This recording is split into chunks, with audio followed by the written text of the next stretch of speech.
கன்னி கன்னிராசிக்காரர்களுக்கு 9, 10, 11ஆம் இடங்கள்ல இப்போது சந்திரனுடைய இயக்கங்கள் இருக்கின்றன. 9ஆம் இடத்துல அவர் உச்சம், 10ஆம் இடத்துல அவர் குருச்சந்திர யோகத்தில் அமாவாசை அமைப்பில் இருப்பார். 11ஆம் இடத்துல அவர் ஆட்சியாகி ராசிநாதனோடு சேருவார். எல்லா கிரகங்களும் இப்போ ரொம்ப பெரிய அளவில் உங்களுக்கு நல்லது செய்யக்கூடிய அமைப்புகள் இருக்குது. மிக முக்கியமான ஒன்று என்னன்னு பார்த்தீங்கன்னா, இந்த வாரத்தின் கடைசி நாளில் சுக்கிரன் 9ஆம் இடத்துக்கு மாறுகிறார்.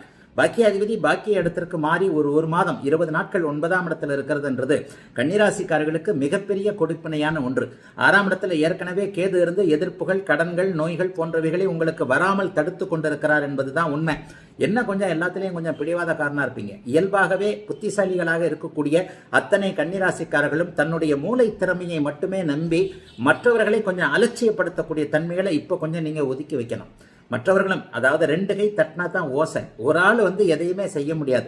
நமக்கு நண்பரோ, எதிரியோ, சொந்தக்காரரோ, கணவனோ, மனைவியோ யாராவது ஒருவருடைய தயவு வாழ்க்கையில தேவை என்பதை உணர்த்தக்கூடிய சில சம்பவங்கள் இப்போது கண்டிப்பாக கன்னிராசிக்காரர்களுக்கு இருக்கும். முதல் 2 நாட்கள் திங்கட்கிழமையும் செவ்வாய்க்கிழமையும் அப்பா சம்பந்தப்பட்ட விஷயங்கள், சொந்த ஊர் சம்பந்தப்பட்ட விஷயங்கள், பூர்வீக இடம் சம்பந்தப்பட்ட விஷயங்கள்ல நல்லவைகள் நடக்கும். 9ஆம் இடத்துல லாபாதிபதி போய் உச்சமாக இருக்கின்ற காரணத்தினால் தந்தைகிட்ட எதையும் கேட்டு வாங்கி கொள்வதற்கு அது தகுதியான ஒரு நல்ல நேரம், நல்ல விதமான அமைப்புகள் கண்டிப்பாக உண்டு. ஆகவே எதை பற்றியும் கன்னிராசிக்காரர்கள் பயப்பட தேவையில்லை.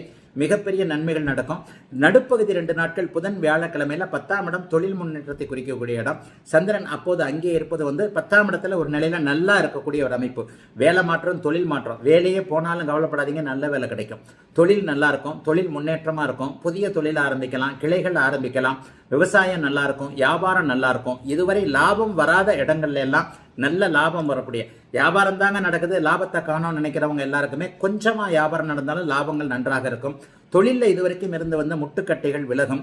வேலையில் இதுவரைக்கும் இருந்து வந்த சங்கடங்கள் விலகும். வேலை கிடைக்காதவர்களுக்கு புதிய வேலை கிடைக்கும்.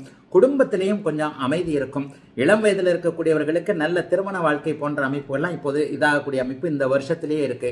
ஆகவே பெரும்பாலான கன்னிராசிக்காரர்களுக்கு பெரிய சோதனைகள் எதுவும் இல்லாமல் இவ்வளவு நல்லா இருந்தும் நீங்க கஷ்டப்படுறீங்கன்னா பிறந்த ஜாதகத்தில் ஏதாவது தசாபுக்திகள் நல்லா இருக்காது.